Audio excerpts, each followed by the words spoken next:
Hey everybody! Today what we're going to tackle is the unasked question of weight loss. So let's get right into it. So whenever we talk about what causes a disease or condition, the most important thing to understand is really what causes it. So for example, if you understand that an infection is caused by a bacteria, then you can prescribe antibiotics. If you understand that a heart attack is caused by a blockage in a blood vessel, then you can open it. When we're talking about weight loss, the most important thing to understand, the most important question that we really want answered is what caused the body to gain weight in the first place? And this is a question that we don't really think about a lot because we think we already know the answer. Seems so simple, doesn't it? Well, it's just calories in versus calories out. But is that really the answer? Because what's interesting is that the human body actually has no way of measuring calories.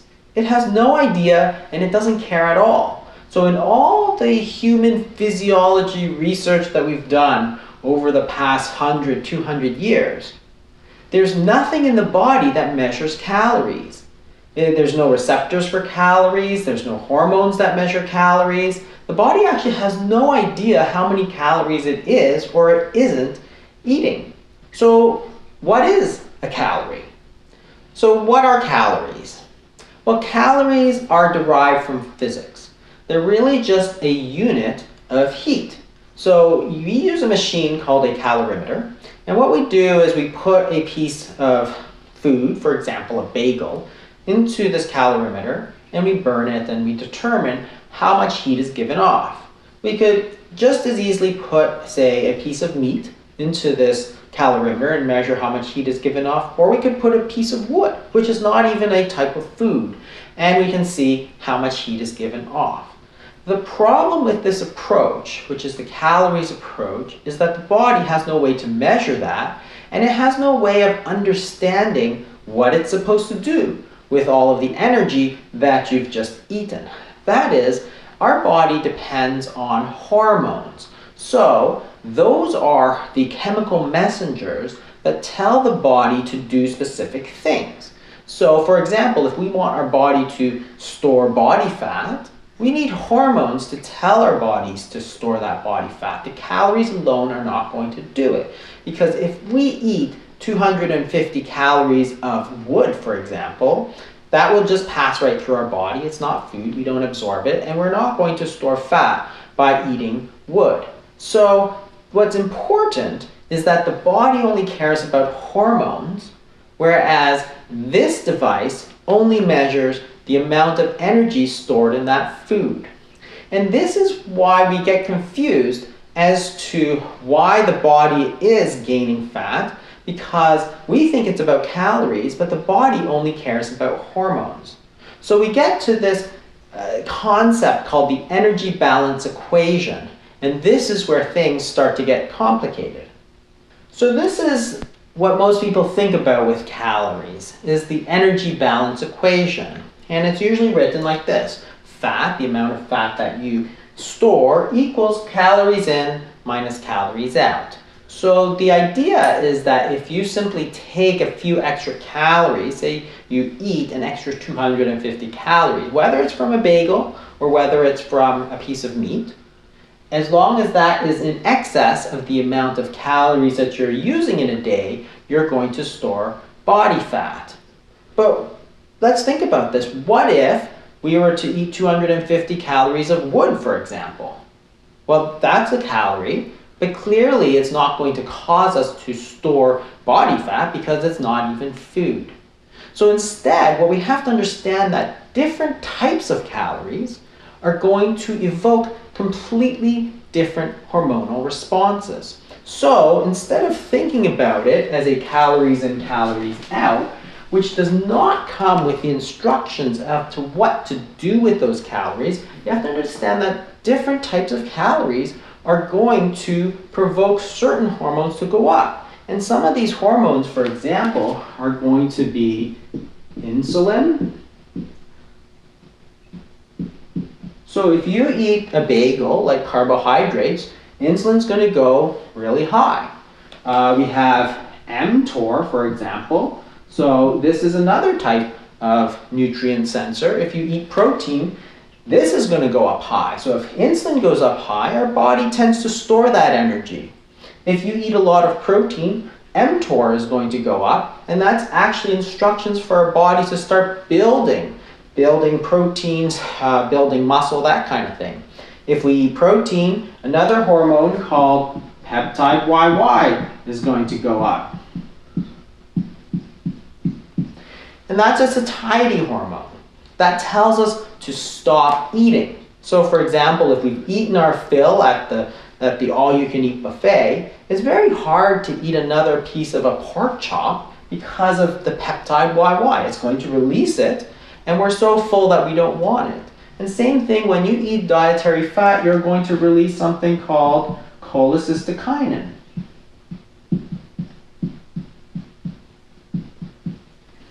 And cholecystokinin is also a satiety hormone. So when you eat fat, such as with meat or when you eat eggs, for example, they're going to fill you up. Whereas if you drink a soda, it's not going to. Now, this is even for the same number of calories. You're telling the body completely different instructions because the minute you put those calories in your mouth, your body has a completely different hormonal response. When you eat carbohydrates, insulin will go up. When you eat meat, mTOR, peptide YY, cholecystokinin goes up. When you eat wood, none of these will go up. So your body has instructions as to what to do with those calories, because it's not simply the number of calories that's important, it's what your body does with those calories. So when you take those calories in, your body can do many different things with it.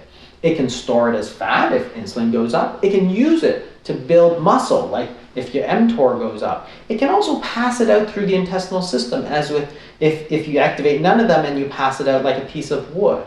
It can also burn it off as energy. And those are going to have very different effects on the amount of body fat that you carry.